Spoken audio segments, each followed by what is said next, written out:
Pemirsa, antrian panjang dalam proses verifikasi dan daftar ulang SPEB jalur domisili dan prestasi tingkat SMP di Kota Palembang dikeluhkan wali murid karena harus menunggu sejak subuh untuk mendapatkan nomor antrian. Bahkan keributan sempat terjadi di SMP Negeri 1 Palembang akibat membludaknya peserta verifikasi.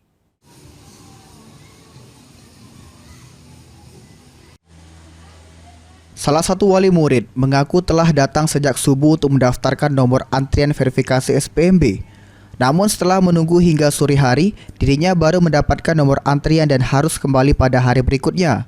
Kondisi ini dikeluhkan karena sistem yang diterapkan dinilai lebih rumit jika dibandingkan pada saat SPMB sebelumnya, dikarenakan harus melakukan verifikasi secara online dan offline langsung di sekolah. Kemarin tuh rusuh, banyak yang datang duluan cuma nggak dapat nomor. Jadi kemarin tuh ditunggu-tungguin dibagi nomor, tapi untuk besok. Kemarin tuh dibagi ke sore. Kepala SMP Negeri 1 Palembang, Taufik Hidayat, membenarkan sempat terjadinya keributan akibat membludaknya wali murid yang datang untuk verifikasi berkas. Menurutnya, sekolah awalnya hanya menyediakan 100 nomor antrian per hari, namun dikarenakan banyaknya yang mendaftar, antrian menjadi semakin banyak.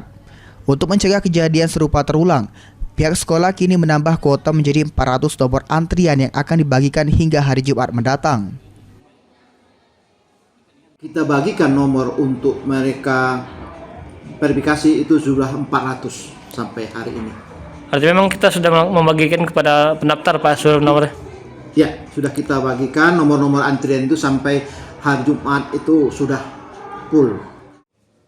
Meski begitu, berdasarkan pantauan PAL TV, antrean panjang masih terlihat di SMP Negeri 1 Palembang. Tidak hanya di luar, di dalam ruangan yang menjadi tempat verifikasi juga terlihat wali murid sedang mengantri. Ilham Wahyudi, PAL TV.